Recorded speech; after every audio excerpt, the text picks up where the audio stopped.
invite Professor Dinesh Singh Bhardi, Vice Chairman, Higher उनके real world के academic सिद्धांत से उनका लेना देना है या नहीं है। मैं मिशिगन इंजीनियरिंग डिपार्टमेंट का एक उदाहरण आपके सामने रखना चाहता हूँ। उनका डिपार्टमेंट एक इंजीनियरिंग कंपनी की तरह ऑपरेट करता है। सभी टीचर्स प्रोजेक्ट मैनेजर की तरह काम करते हैं और स्टूडेंट टीम में वर्कर्स की तरह काम करते हैं।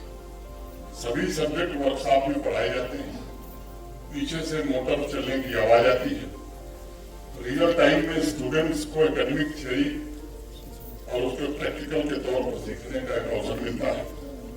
और ऐसे वातावरण से निकला एक स्टूडेंट न सिर्फ किसी कंपनी के लिए बल्कि पूरे समाज और राष्ट्र के लिए एक अनमोल हीरा साबित होता है। दूसरी एक बात मेरे जहन में आती है, पहले भी मैंने इसका जिक्र किया है। यूनिवर्सिटी और कॉलेज कैंपस मात्र किसी एक डिसिप्लिन में नॉलेज ट्रांसफर करने के माध्यम नहीं है। अभी तक बताया, मैं उसमें समय नहीं ज्यादा लगाऊंगा। सिर्फ इंफॉर्मेशन प्राप्त करने स्टूडेंट्स आपके कैंपस नहीं आते। उसके पास आज इंफॉर्मेशन का बड़ा भारी भंडार है। मोबाइल फोन लगभग अधिकांश के पास है। वो अपनी जिज्ञासा क्यूरियोसिटी शांत करने आता है आपके पास, अपना संदेह अपने डाउट मिटाने आता है आपके पास, कुछ नया खोज करने आता है। वो कैंपस के इंटेलेक्चुअल नेटवर्क का हिस्सा बनने ही आना चाहता है और स्टूडेंट्स को अक्रॉस द डिसिप्लिन सोचने का अवसर हम दे पा रहे हैं कि नहीं दे पा रहे हैं, ये हमारे लिए विचार का विषय है। वही कैंपस भविष्य में प्रासंगिक होंगे जो स्टूडेंट्स की नई खोज, कुछ नया विजन प्राप्त करने की भूख को बढ़ा सके और शांत कर सके।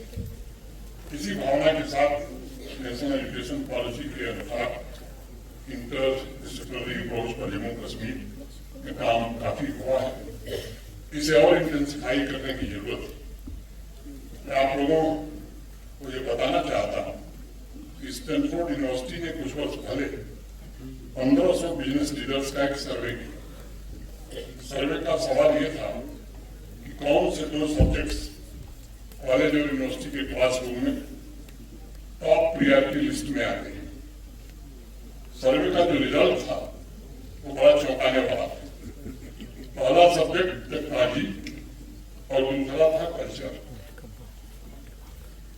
और ये बड़ा संवेदनशील मुद्दा है। उन दो विषयों की ओर इशारा कर रहा है जो भविष्य में मानवता के लिए बड़े जरूरी होंगे, आवश्यक होंगे।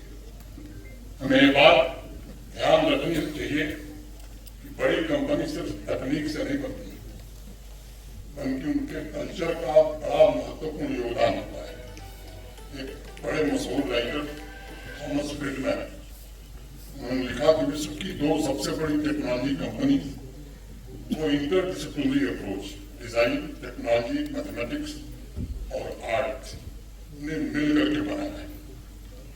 मैं मानता हूं कि चाहे साइंस हो या ह्यूमैनिटीज की डिग्री हो, इन दोनों के दो महत्वपूर्ण उद्देश्य हैं।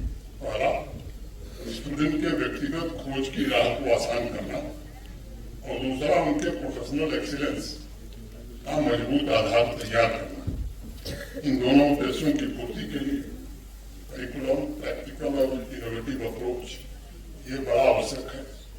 और इसलिए सभी हायर एजुकेशन इंस्टीट्यूशंस को टाइम बाउंड मैनर में डिजाइन और ऑन डिग्री जैसे इनोवेटिव प्रोग्राम कितना जल्दी से जल्दी हम इम्प्लीमेंट कर सकते हैं, इस पर विचार करने की आवश्यकता है। हो सकता है स्टूडेंट्स और पेरेंट्स के मन में भी इसको लेकर के कुछ सवाल होंगे, कुछ संदेह होंगे।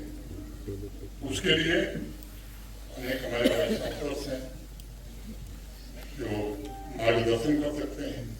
हम अपने अपने कॉलेजेज में एक डेडिकेटेड टीम बना सकते हैं जो स्टूडेंट्स और उनके पेरेंट्स के सवालों का जवाब दे सकती हो, समाधान कर सकती हो उनके संदेह का।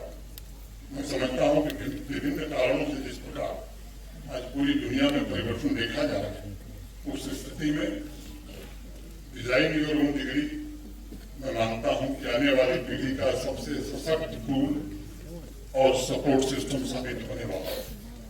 ये सिर्फ डिग्री नहीं बल्कि स्टूडेंट की इंडिविजुअलिटी के मुताबिक उसे प्रोडक्टिव बनाने का सबसे महत्वपूर्ण जरिया इसे मैं मानता हूँ। और इसलिए आज यहाँ उपस्थित सभी स्टेक होल्डर्स मैं अनुरोध करना चाहूंगा इसके इम्प्लीमेंटेशन के लिए क्या क्या जरूरी स्टेप्स हैं और टाइम बाउंड मैनर में इसे कैसे हम पूरा कर सकते हैं। हम देख रहे हैं आज बदलाव की तेज गति, global conflict, trade tariff, artificial intelligence के बढ़ते पेनिट्रेशन जैसे अनेक मुद्दों की वजह से विश्व के बड़े बड़े कैंपस में सवाल पूछे जा रहे हैं कि साहब हायर एजुकेशन सेक्टर का भविष्य क्या है। और ईमानदारी से देखें हम आज इस विषय पर भविष्यवाणी करने की हिम्मत कोई नहीं कर सकता। टीचर्स, प्रोफेसर्स, वाइस चांसलर्स पूरे विश्वास के साथ ये नहीं कर सकते वो क्लासरूम में जो पढ़ा रहे हैं उसमें हर वर्ष कितना परिवर्तन करना। तो ये रेगुलर चलने वाला काम हमने बना लिया और कहते हैं कि 10 साल किसी को पढ़ाएंगे तो इससे काम नहीं होने वाला। आजकल ये भी कहा जा रहा है कि स्टूडेंट्स को टीचर्स और उनके पेरेंट्स बेहतर आर्टिफिशियल इंटेलिजेंस का एल्गोरिथम मालूम है और वो एल्गोरिथम ही आने वाले कुछ वर्षों में इतना परिवर्तन लाने वाला है कि 10 साल बाद के भविष्य और विश्व के स्वरूप के बारे में शायद भविष्यवाणी करने में भी कोई समर्थ नहीं है।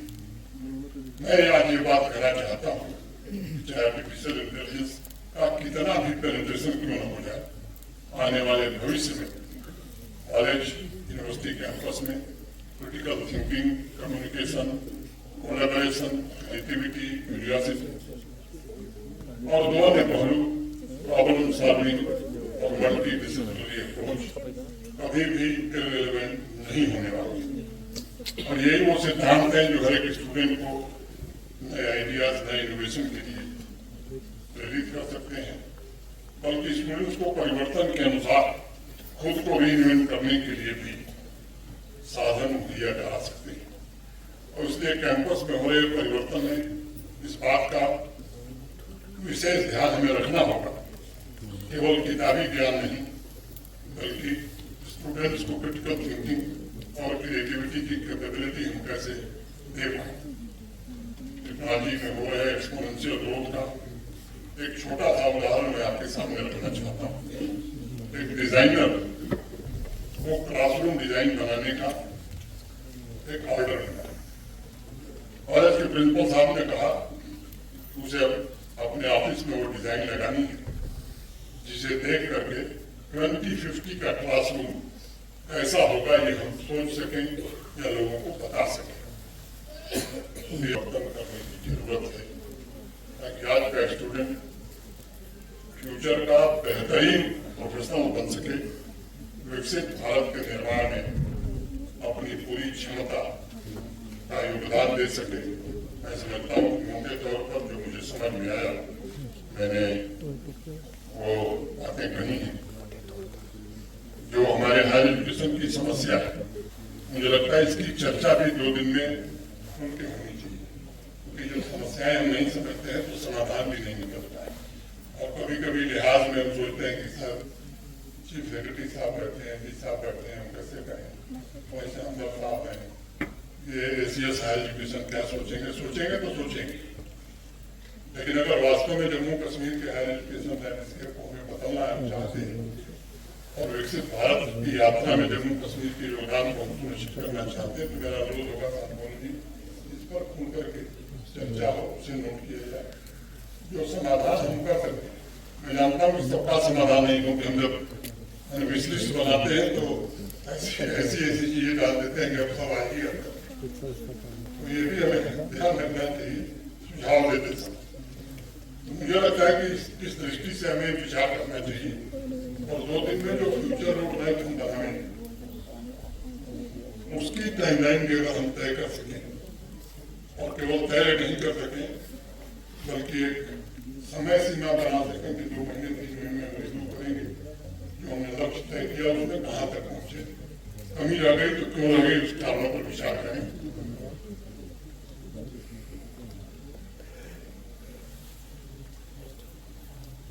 रिसोर्स की शेयरिंग बड़ी जरूरी है इस वादा में। किसी यूनिवर्सिटी के पास कुछ होगा, हर यूनिवर्सिटी के पास सब कुछ हो जाए, मैं समझता हूँ ये संभव नहीं। एक दूसरे के साथ मिलकर के, और अनेक भारत सरकार के भी एजुकेशन इंस्टीट्यूशन है, उनसे भी हम सहयोग ले सकते हैं। तो मुझे लगता है कि अगर ये बातें हम कर सके तो निश्चित रूप से आगे बढ़ सकेंगे। कुछ लोग हैं जो राष्ट्र के नाम ही संदेश देते हैं, तो मुझे लगता है कि उनकी बातों पर तो ध्यान देने की जरूरत नहीं कि हमें अपना काम करना चाहिए। राष्ट्र के संदेश देने वाले लोगों का काम है अपना राष्ट्र के नाम संदेश देना। हमारा लिमिटेड ऑब्जेक्टिव यह है कि एजुकेशन सेक्टर को कैसे हम जम्मू कश्मीर के पूरी तरह से एनईपी के अनुकूल बना सके, ताकि आने वाले दिनों में देश में निश्चित रूप से हम गर्व से प्रसन्नतापूर्वक कर सकें। एनईपी को हमने सही मायने में इम्प्लीमेंट किया है, कागजों में नहीं, व्यवहारिक रूप से। इतनी ही बात करते हुए आयोजन के लिए मैं एजुकेशन की पूरी टीम और जिन लोगों ने भी इस आयोजन में हिस्सेदारी की है